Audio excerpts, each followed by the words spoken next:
choose power, they're going to put in a national database. So if you get fired from North Carolina for violating I can't go to South Carolina and do it all over again? Yeah.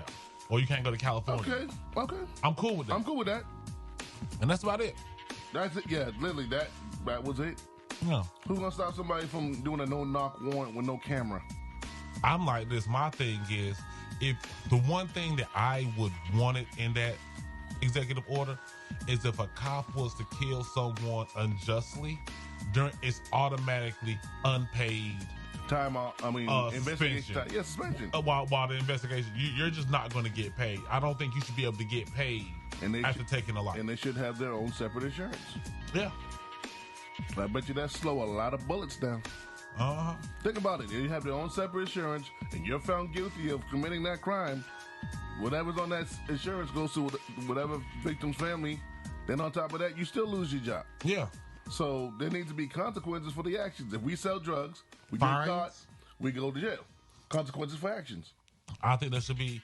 I think there should be a bigger internal affairs group. And that's the other part. You should be able to police the police. They block out internal affairs. Yeah. So that's police. Versus police. But what internal affairs does is they're the checks and balances of not having lawsuits, making sure people are doing their job the right way without stealing money or killing people for no reason or hurting people. But when they block out internal affairs, they can't do it.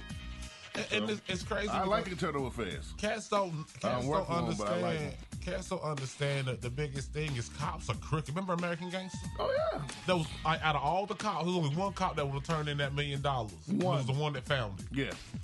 Happened to be. I would have turned it in. I'm gonna let you know I'd be a crooked ass cop. Oh, we wouldn't have made it. I wouldn't be unjust. I found $549,000, Your Honor. Look at this $10,000 I found in the trunk of this car. I found $300 and some crack on him. Man, this dude had $24 and some cocaine. Hey, I just found the drugs. Let's just cut all the semantics out. I'm dead, and I'm not finding no $1 million. You would never know I found $1 million. You might find I found $20,000. Right. Unmarked, unclaimed. You mean that $5,000 we found? Man, yeah, that 500. Yeah, 500. Yeah, that 500. Here you go, Chief. Yeah, that was a whole 100. Here you go. And by the way, I quit. That simple. Yeah. I didn't. No. We don't quit. We're taking a leave of absence. We need mental. After that bust, it's heavy on our mentals. We're stressed out. That's why you my partner, right? Boom. We're gonna get paid twice. You don't play with me. You have to catch me. You're gonna catch you. You're gonna have to catch me. But yeah, that's crazy. But so we got police reform, and I'm like, it took y'all 2 years to come up with that. That wasn't even. That was you do more. You did more in an executive order for the Asian community with the no. Right. With the Asian joint. Yes, exactly. That happened faster than this. And I'm not saying it was right or wrong, but that was a few bumps in the road. We've been getting bopped in the road like a bunch of speed bumps on the highway. Then we get this crap, man, keep it. That's wow. What's up? So some gay dude had his sex tape leaked. Isaiah Rashad. Wait a minute, where's this at? Where you at? All right. So on the source, let me just read this article, right? Who is the guy? It's an artist named Isaiah Rashad. I don't know who he is, but he's upset because he was in the closet and a sex tape came out, and now he out the closet. He's talking to Joe Budden about it on one of the interviews, and I saw that. I was like, ooh, that's bad. First off, he's talking to the wrong person. Because ain't Joe Budden bisexual now? Yeah, and he's a Gabby girl. But the thing is, and this is the thing, I think that gay cats need someone that's respected in the masculine. That's why they got Wendy Williams. Huh? Gay people, they need a guy on because he ain't on our side. All right. So the way I look at it, there's a huge gap between straight and gay, right? Yeah. And the thing is, most of the time, gay cats, you need someone comfortable to talk to. Yeah. I think. However, but most of the time, cis straight heterosexual males. So many adjectives when you're just straight. Yeah. But cis straight heterosexual males don't, for the most part, feel comfortable in that engaging in conversation. And some of them. And some of us are. Some of us are. I am. You want to talk about some stuff? Come holler. Come holler. But the thing is, so I think it was cool that Joe Budden was able to get him to mainstream so that he can tell his story. Was that another way for Joe to stay relevant, or was Joe really trying to be that outsourced one? That I don't know. I'm just saying, this is Joe we're talking about. But, no, we got some jams coming up, yeah, so y'all keep it locked, and we'll be back after that. Yo, today, I was a little old dog and a lot of Joe. Just me against the Martin. It's just me against the world. June 16th. Yeah, June 16th, BET Plus announces Martin the Reunion to premiere. The cult classic hit sitcom Legendary. Martin will be returning to television for a 90-minute reunion special. Did you know that Martin is ranked as the #1 best black sitcom of all time? Really? And you know what comes second? Sanford and Son. You don't understand how many people watch Sanford and Son. Yo, across the oceans and stuff. Sanford and Son. This is the reason. Go ahead. I got you. I'm gonna tell you like this. Martin actually borrowed a few storylines from Sanford and Son. Oh, absolutely. But Excuse me. I'm like this. The one thing that I did not know, and this is how great of a cast and how great of a working relationship is. Mm-hmm. Martin and Cole, Carl Anthony Payne III, did not like each other. Mm-hmm. I also didn't know that Carl Anthony Payne, that played Cockroach in Cosby Show, is Lance's older brother. Yeah. Oh, you didn't know that? No, I did not know that. No, actually, my auntie, I think she introduced me to him, Jay Highness, when he was Cockroach. I knew she knew some light skinned niggas. Yeah, she knew light skinned niggas. But yeah, her and Cole were cool. But Cole's a comic now. But the thing was, they did not let that ever come out on during the show, while filming, in interviews. And then on top of that, you couldn't tell. I would have thought Martin and Cole were best friends off camera. You would think that, but that's how professional. That's how professionals are. Listen, think about that. Think about if you got a dynamic where, let's say me and you ain't vibing. We just having a bad week. We're not going to show it on the show. The show's going to be the show. The show's the show. When we're done, try to say, we out. I ain't even going to say this, but it's not going to be onto the. You're not going to mess up something that's good and working. Right. You know, you're not going to monkey wrench it over. You know, you shouldn't. It happens. People do it all the time. But think about, self-sabotage. You know. But yeah, the fact that they didn't get along, I'm not surprised at all. I was only because I could tell something's off with Gina and Martin. Yeah, they had two big. You had two big personalities. And I'm gonna tell you like this: when it really boils down to it, Martin could have lived. Martin, the show, could have functioned without Gina. Yeah, but it couldn't do it without Pam. Martin needed Pam. Martin didn't need you. Like, as a matter of fact, I would have loved it if it would have kept the show on the air for a few more seasons. Get rid of Gina and let Martin and Pam start dating. I thought they were going that route at one point. I thought it would have been a good idea. Yeah, Gina runs off to California. But the thing was, and this is the sad part. You know why they never fired Gina? Why? Because then it would open them up to a lawsuit, retaliation, and she would have won. She would have won, and big.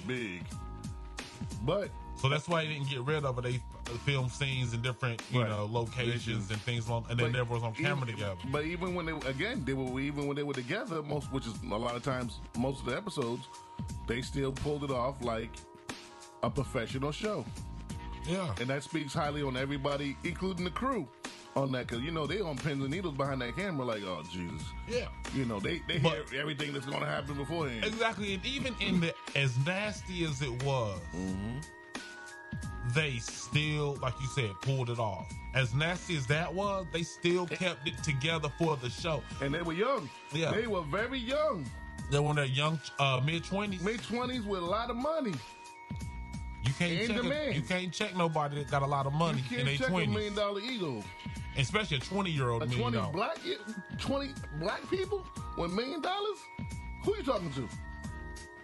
and as successful as Martin was, they didn't make as much in their last season as the cast of Friends made in their first season. Yeah, because they wanted Friends to take over that.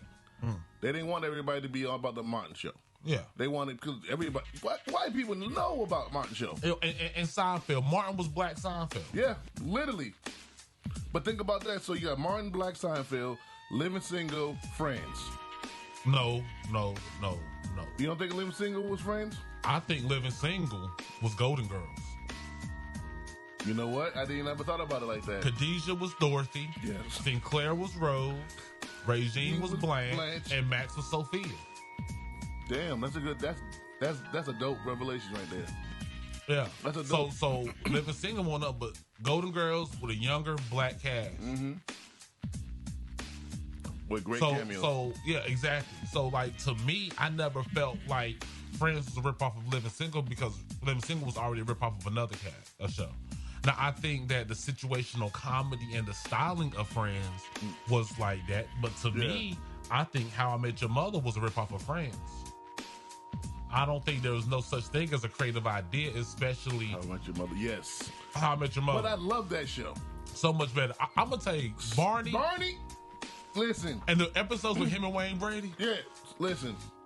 Especially the one when Wayne Brady found his dad and Barney tried to easel in on his dad. Yo, that was a good show. That whoever wrote those lines or that script, or even if they had a hand in it, that was some creative comedic genius. Yeah. That show all the way to the end. All the way to, and Barney never changed. I mean, he changed a little bit, but Barney was Barney. Barney was Barney. And he was coming off the cuff. He didn't care how you felt. Oh, she's back? All right, let's go back to the bar and get some strippers. Like, Barney.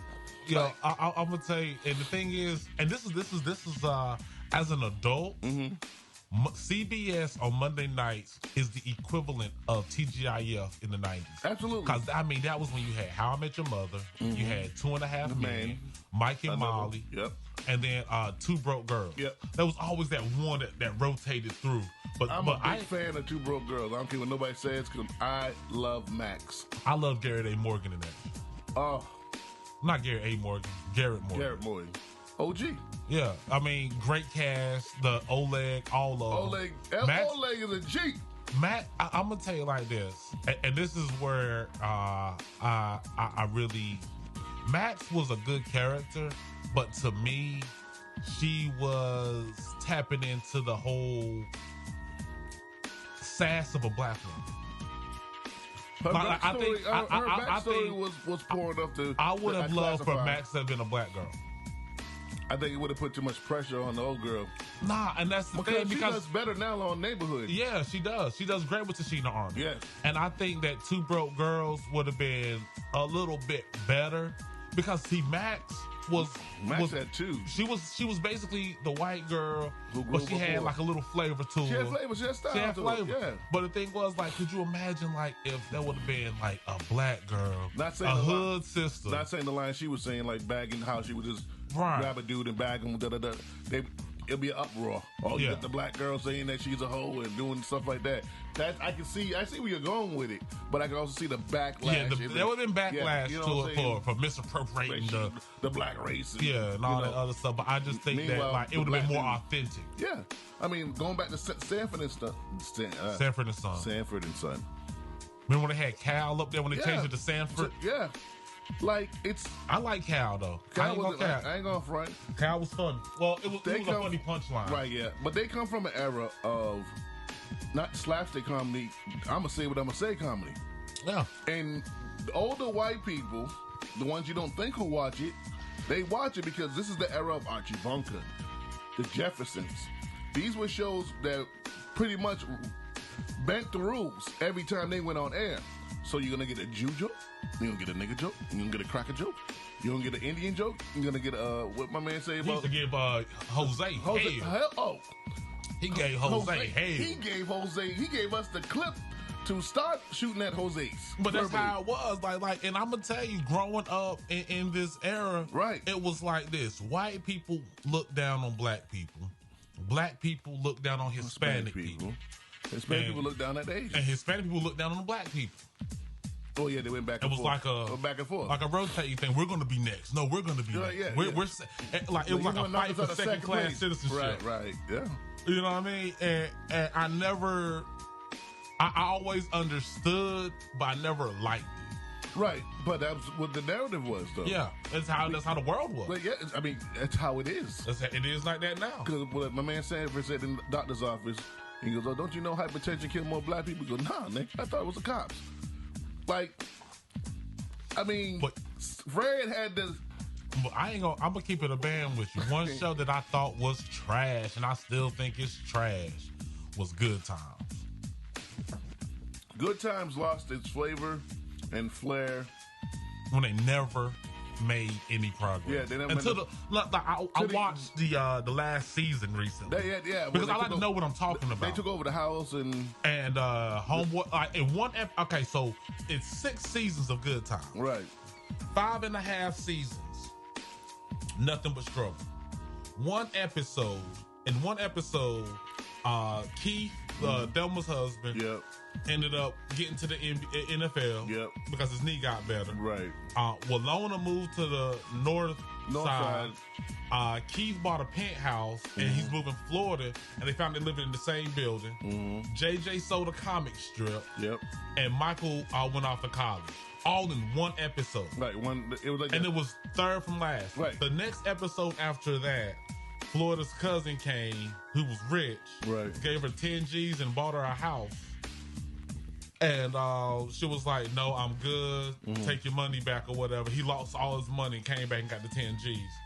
And then the last episode, no, I'm sorry, that was the last episode. The next last episode was Keith had a drinking problem.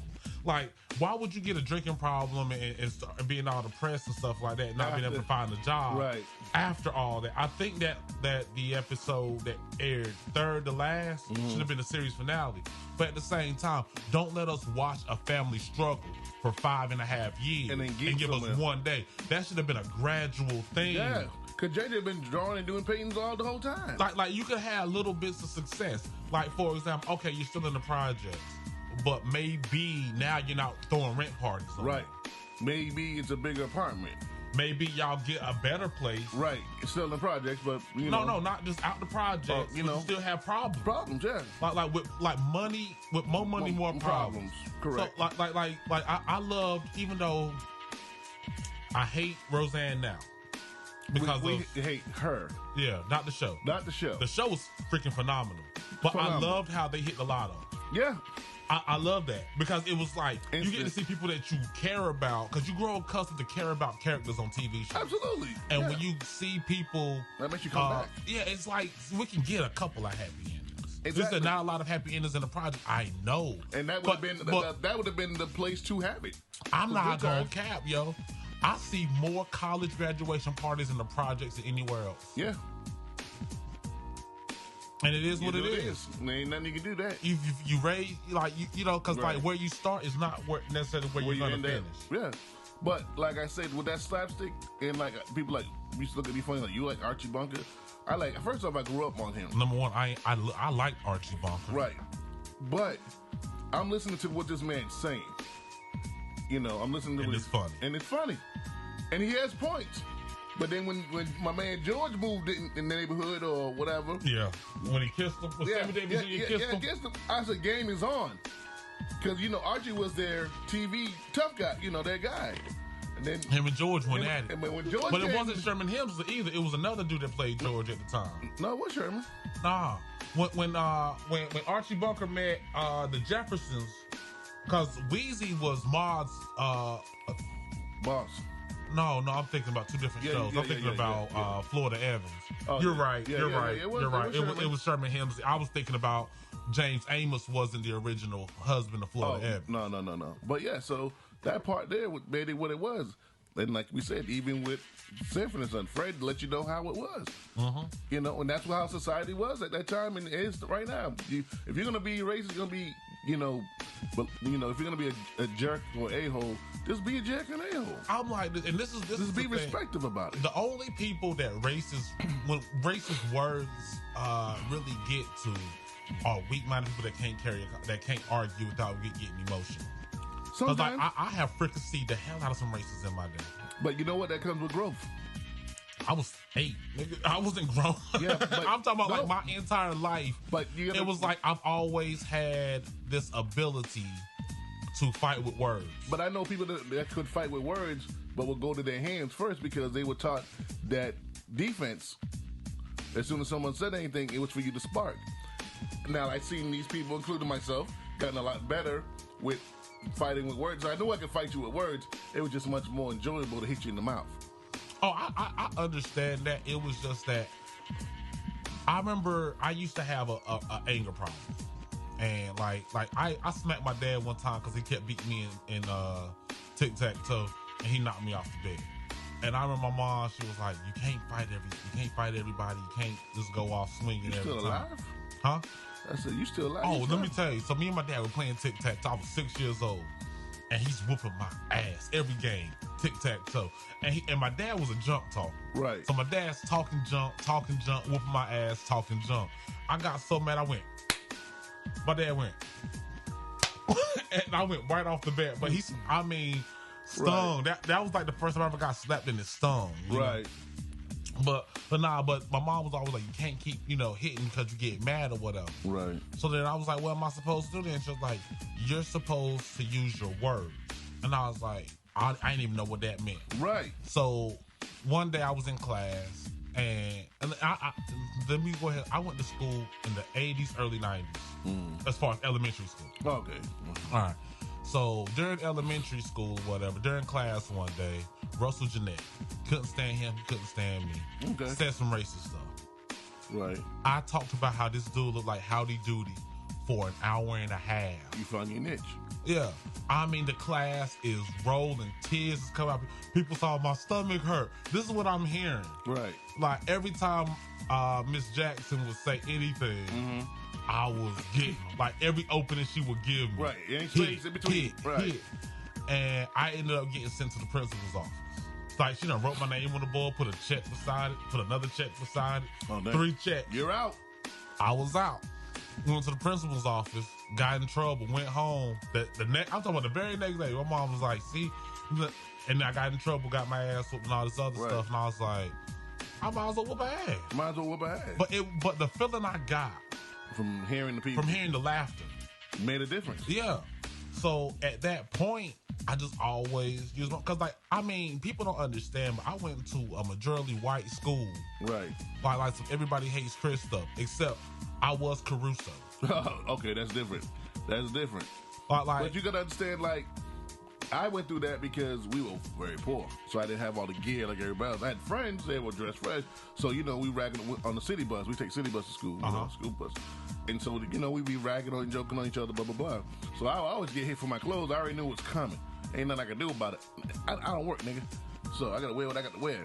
So I started getting creative, like you said. Instead of fist to cuffs, I started snapping back. Uptown comic show helped Snaps. me. Talking about Snaps. Yep. Yeah. That helped me. T. Morgan, Monique, who else? Everybody was on that back in the day. Bro was on there. Bill Bellamy was on there. Bill Bellamy. Damn. I can't remember. I know that what you're talking about. Hitter. Tracy Morgan. Yeah. Everybody was on there. Only lasted like one season, right? No, it was like maybe two. But it was very short-lived. It was short-lived and very, very underrated. Yeah, it was good. But yo, we got some more jams for y'all. Y'all keep it locked.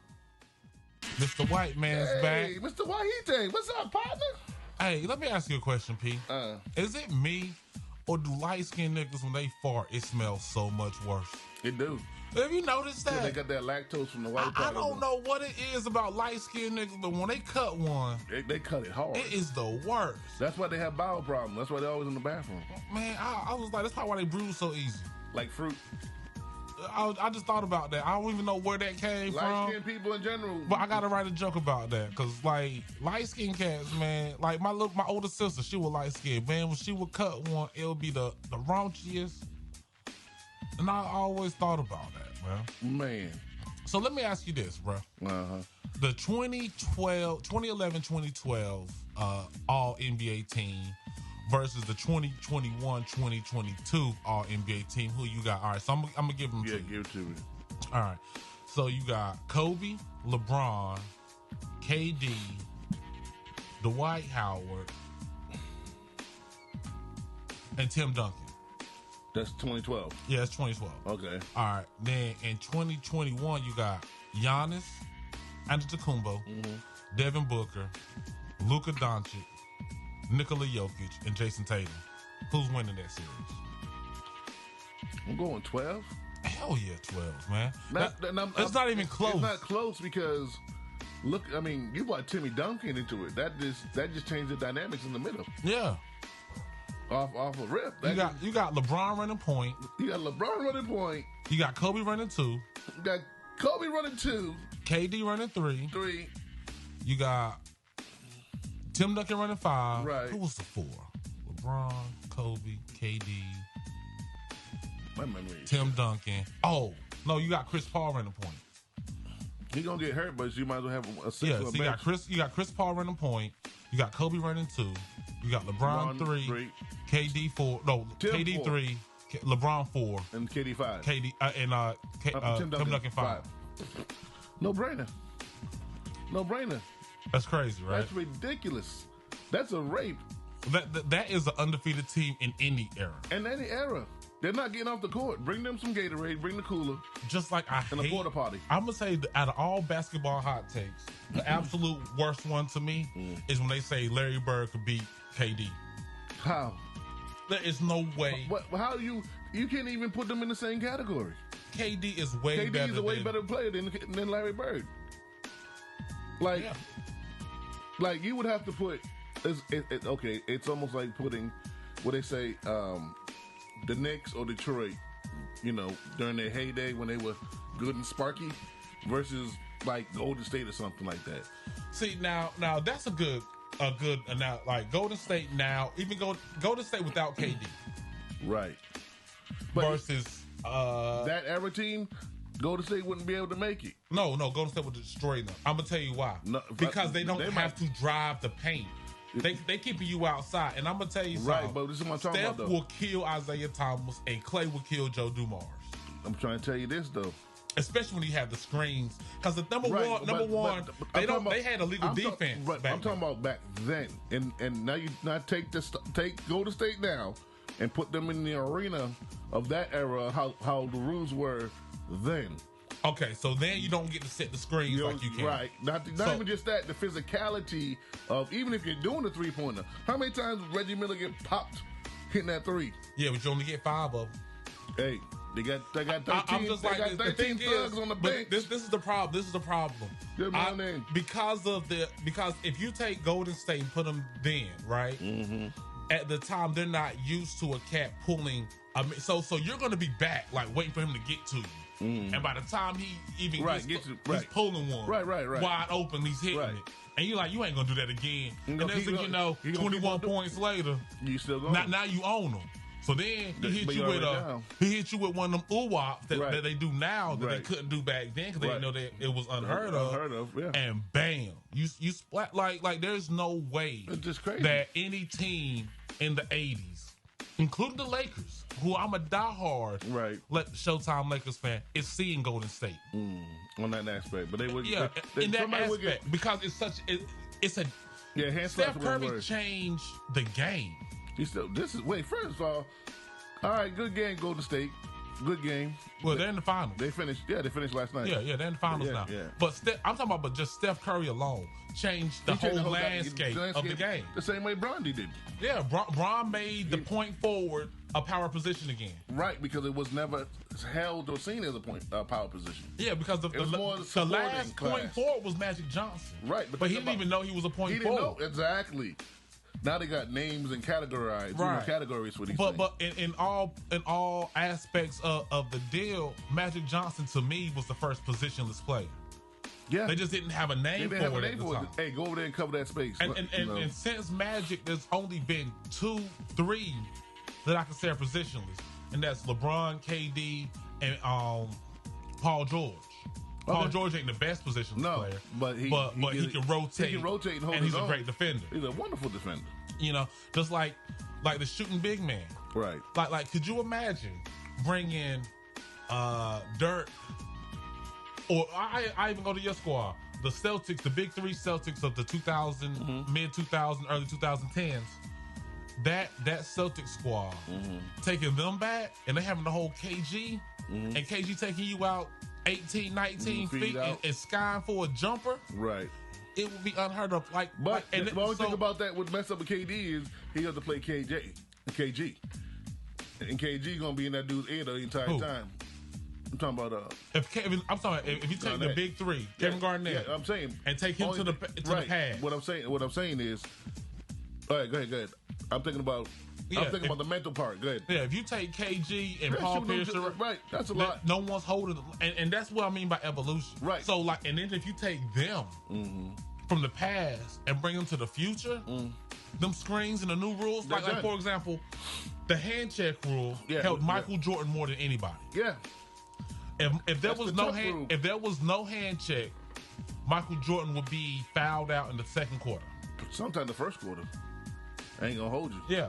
So like the thing is Michael Jordan's the greatest defender. Yeah. The rules worked in the favor. He used the hand check. Right. The rules worked in your favor. You gotta use what you know in your favor. Yeah. I argue all the time. People are like, obviously, I'm a Patriots fan. I hear all the cheese, blah, blah, blah.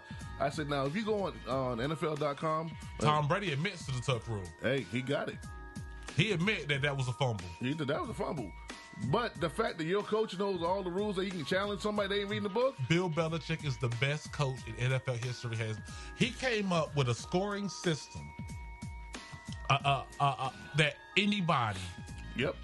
Like it was interchangeable. Yeah. He had the best receivers. He had Randy Moss was the best receiver he ever had. Biggest name ever. And then Gronkowski was the best tight end he ever had. And then we had Troy Brown.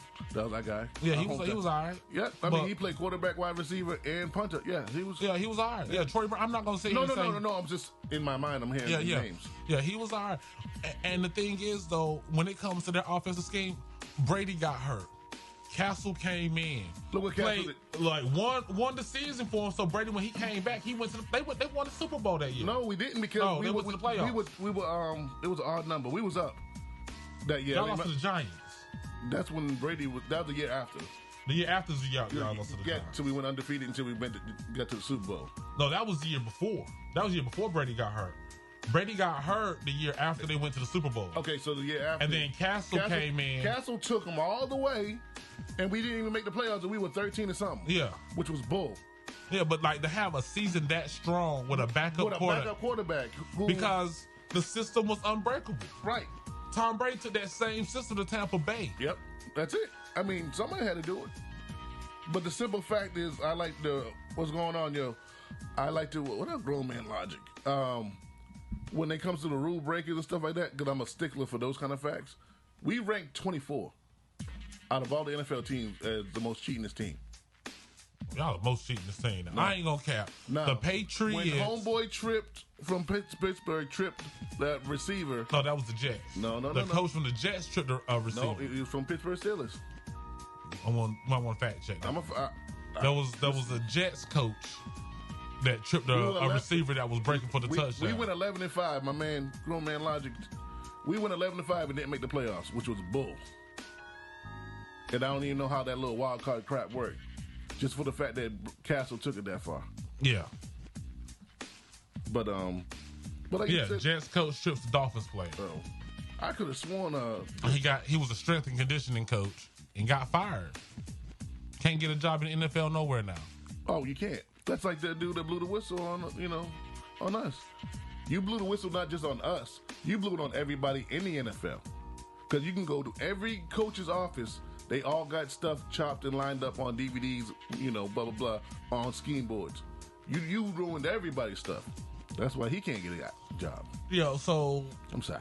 I'm going to tell you like this. Like, as a Raiders fan, I don't want Colin Kaepernick on my team. Why not?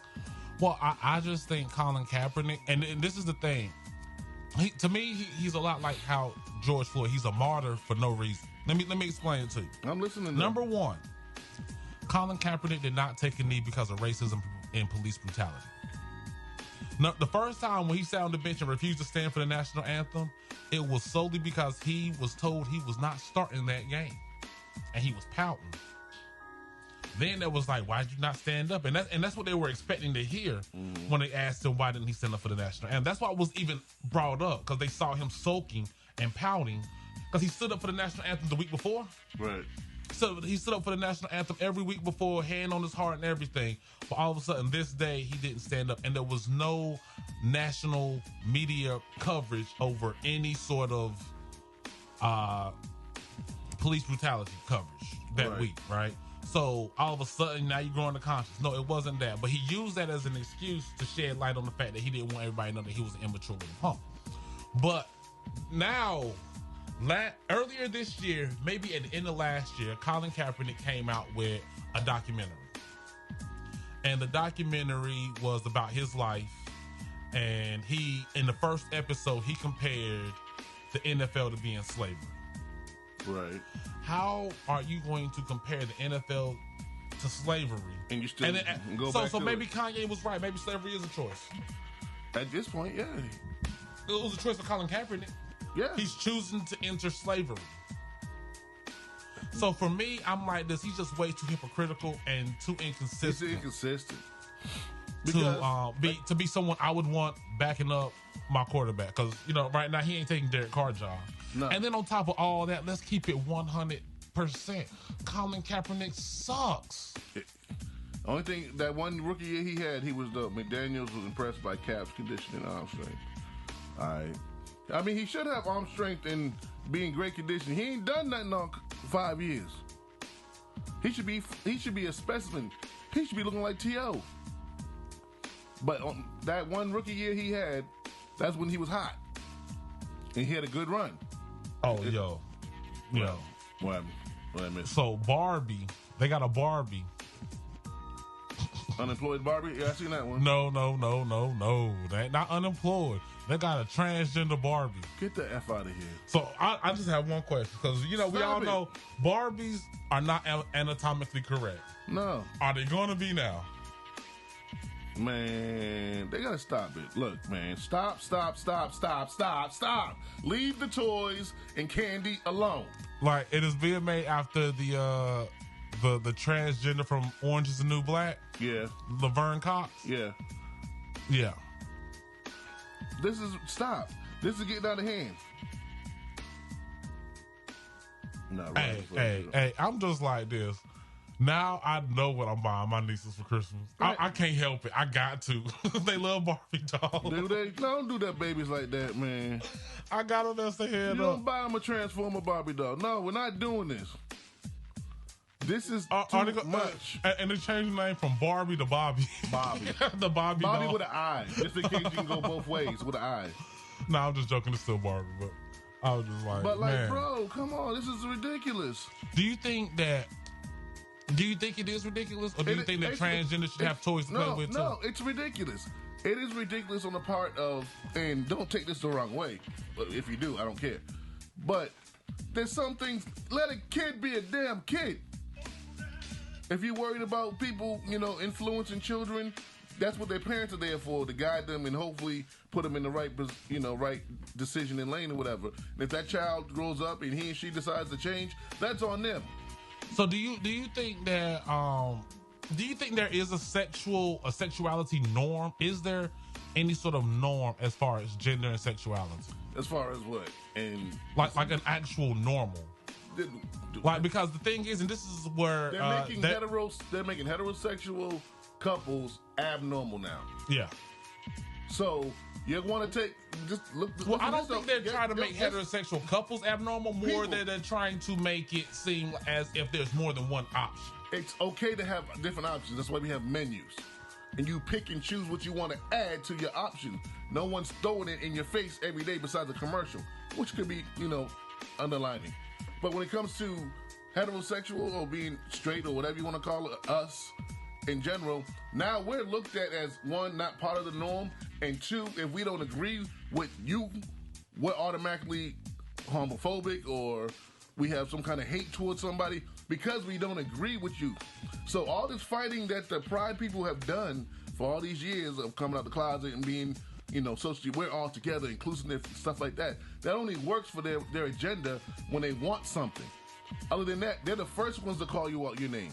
Well, they're the first ones to try to emasculate you, hands down. Yeah. So, but if it's given back to them, now we're homophobic. We have a problem. But the funny thing is, the LGBT community isn't even much of a community anymore. Correct. They're more broken than a black family. Yeah, because the thing is, especially when it comes to black LGBT community members, because they don't feel included. Like, for example, Sam J. She's one of my favorite comedians.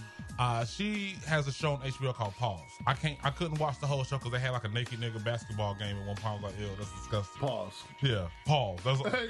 I was like, yeah, change the channel. But before that, she was having a conversation where LGBT activities, community activities, pride events, and things along those lines, they are different. Like, for example, there are gay guys that are just gay, but they don't make it like a personality thing. They don't put it in your face like, hey, I'm Tom, I'm gay. No. So like they'll go to a gay club and they'll see dudes out there wearing leather vests and crotchless chaps and stuff like that. Right. And they're like, yo, I don't get down with that. That's like, it's like you have white boy gay and black guy gay. Yeah, two different gays. But the community the LGBTQ community only, I'm not going to say encourages white people, but white culture. Of gay. Of gay. Right. So, like, you don't see the black culture of gay in the LGBT No, you community. only see that during the party. Right. All you see in the LGBT community when it comes to gay is how white people are gay. Right. How white people gay, I guess is how you would say. Yeah. So she was more or less like, there's a culture shift with that. Like, there has, like, and I ain't gonna lie, I remember we was in Atlanta. And hot spot. I never forget this. There's a Black Pride parade. Right. And I was telling them, oh snap, Black Pride parade, Atlanta. Right. I'm thinking Martin Luther King and Rosa Parks. No, Black Pride. Bingo, Skittles. Yeah, rainbow all out this. Yeah, all. And that's why I said Atlanta. It cost us $20 to park. Yo, they got that parking spot back so quick. We was like, yo, I'm out. Nah. Because at first I was like, oh, they gonna have some gay people out here. All right, whatever. Right. You know, man, next thing you know, bruh. Floodgates. Dude, never again. I was thinking Black Pride. No, it was Black Pride. It was Pride. But even now, even with certain companies, and I'm not even going to use any names, but everyone's running to the Pride. Everybody's running to the Pride, back in the Pride. And their slogan is, everyone's included. We're all inclusive. No, you're not. You're not. Because I'm going to tell you like this. If you, number one, like when it comes to transgenders, and I'm going to say transgender women and men separately, cis heterosexual men are more welcoming to transgender women to men. Yeah. Like, than women are to transgender men to women. Cis heterosexual women are offended by transgenders for the most part that I know. The one, I ain't gonna say women. The cis heterosexual, I'm sick of saying all this stuff. The cis heterosexual women that I know personally are offended by transgender women. They're very offended by them. They don't like that. Yeah, because it's like blackface. They're mocking them in their eyes. They're impersonating them. They are. They're going to get boobies and things. And again, do what you like. But not even on the appearance aspect, the personality aspect. Right, but like assuming I'm on, my emotional part of the month. Like they just taking everything these women had to fight for and go through and just using it. But when it doesn't work for them, they can switch to go back. That's why I say transformer. Yeah. So how's that fair? How's that equal? How's that really inclusive? I don't think so. I'm like this. There has to be a concept of reality at some point. Right. And for you to say that you can argue gender, what's the next? Why can't you argue age? Why can't you? Why can't you argue any other intangible fact? Like, for example, if you're born with a penis, then you're just a guy. That's it. If you're not born with a penis, that makes you a woman. Pretty much. And to argue that, so the next step is, if I'm 24, why can't I be 13? Why can't I be 13, have a 13-year-old girlfriend, even though I'm 24? Yeah. Oh, that's bad. Now it's bad. Now But in my mind, I'm 13. So in their mind, they're what they think they are. We have to be okay with it. Yeah. But if you flip Because it, no one's coming out in support of people that have transracial identity. I'm not black, I'm white. You have to treat me as such. And I'm not talking about the Atlanta episode. There are people out there right now that say I'm not black. Oh yeah. There are people Rachel Walker right Rachel now. Dolezal. Rachel Dolezal, she's not white. She's black in her eyes. And she lives black. Yeah. Like, I mean, you know what I mean. She lives a black life. Black life. She has 3 brothers and sisters that she was taking care of since they were babies. Yep. She married a black guy, had a black kid, does hair. And was the president of the NAACP. NAACP. Yeah, that one. I always get tripped up with that. You want to say NCAA? I was. Yeah. I'm like, it's in the game. But again, and people had a problem with that. So, but nobody had, and people have problems with transgenders. Right. We're not going to say that people that, but the thing is, why is it the only ones that are protected is transgender? That's the other problem. And I'm gonna take, in light of all the homosexuality, in light of all the transgenders and things on those lines, America has failed to reproduce at a standard that's going to keep the culture alive. Yeah. For the most part, for like any culture, not just, and that's one of the reasons why they're putting the ban on abortion, because they need the babies. They need the babies. They need the numbers up. Yeah, they need the numbers up, because look at like, for example, the white folks are down right now. Look how these cats was acting. Look at homeboy just shopping schools. You know what I'm saying? These are the generations. Oh, don't even get me started on that. What do you mean? You ain't see the clip I said you about the police? Nah. Oh, yeah. Let's talk about that for a second, man. Go ahead. How? And I didn't even want to watch the news or anything. I was done with it. And my wife called me like she was ripping. I'm like, what happened? And she put on the news on the phone, and they were saying how when the responders got there, they went and got their kids and left the other ones behind. Didn't they take the whole classroom or something? Some of them, but the first responders, they showed them holding parents at gunpoint to keep them from going in, because the parents were telling them to go in. They waited 90 minutes before they went in. All right. So you're telling me you're telling me that police officers, yes, that are so scared of unarmed black men, yes, that they will shoot them down, yes, are terrified of someone with an actual gun to go in and risk their lives. So they pulled their guns on the parents. Not on the person that was in there shooting up Not kids. the person you can hear the kids screaming in the building behind them on the parents, because the parents were like, "Yo, what are you?" Once they give me a vest and a gun, I'll go get them. Now my wife asked, she goes, "What kind of weapons do cops normally have in the car?" I'm like, "Yo, they got a shotgun and a pistol, and usually nowadays they have usually AR or some sort of assault rifle, semi-assault rifle in the trunk. Basic work.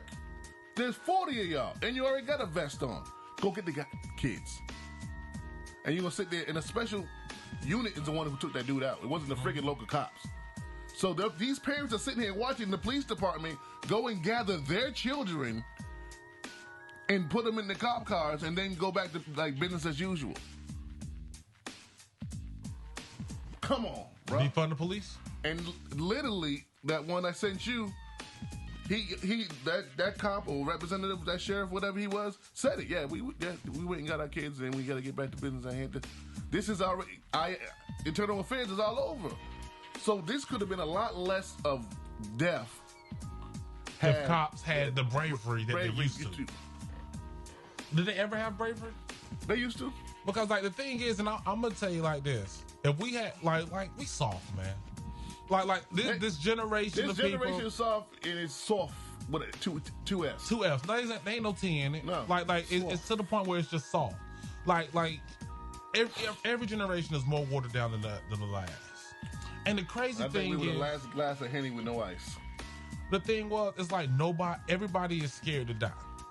But everybody's scared to die, but they're the first ones that jump in front of stuff.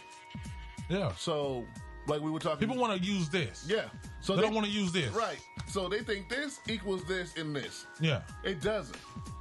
Because in order to use all these other things, The you gotta cat have with this. the cat with the most heart don't ever work this. No, he just do the work. He do the work. So you mean to tell me, again, I just can't fathom these things because it only takes 8 to 10 minutes for a SWAT team to respond. But yet they had to get a special unit that was working in Mexico on the border to come in there and take out dude. Yeah. Bro, in 90 minutes, I'm sorry. I would have been a You shot could have there. saved. You could have saved. I don't know how many lives. Talking about, oh, we didn't have key cards to get in certain doors. Get Bust in the open building. the window. Bust open the window. You didn't have a key to Breonna Taylor's house. And you busted in there? Oh, you didn't tell me you couldn't go to the office. Obviously, they'd see who you are. You don't think they would have slid you the key underneath the door, go handle your business? Get the F out of here forever. Let me ask you a question. Let's say they did it on his neck for 8 minutes. Let's just say, hypothetically speaking, they got him out, knit on his neck for 8 minutes, and he died. Oops. Will we be as upset? No. Because he killed kids. He killed children. He killed children. The same way if they would have bought that son of a gun out of that supermarket in Buffalo upside down and dragging them backwards. Oops, he tripped. He deserves every bit of what he's about to get. And now a lot of people are asking the question, and I'm one of the people. I'm people. I ain't gonna say that. I'm with these people. Why? How was he not killed? An armed suspect in the middle of and he wasn't killed. But anyway, yeah. More jams. We'll be back. And that was that. I'm so into you by Tamia. Dang, I'm catching. I had a brain fart. I was like, what is that? I think of him. Yo, so man, it's about that time to get out of here, man. Anything you got to say to the people? Hey, man, love yours, live life, enjoy your time, and be positive this weekend. It's gonna be hot. Oh, it's gonna be hot. I'm talking about. Don't want to go get your mail at the mailbox hot. So keep cool. I'm gonna leave y'all with something positive today. I know. Number one, go be petty. I don't care, man. Go slash somebody's tire or something. I don't care. And then also strike first, strike hard, no mercy. However, I'm gonna leave y'all with something to ponder on. Our violence is not the threat. Our love is. Remember that, and y'all have a good one. Boom. I'm gonna take y'all out to some Selena.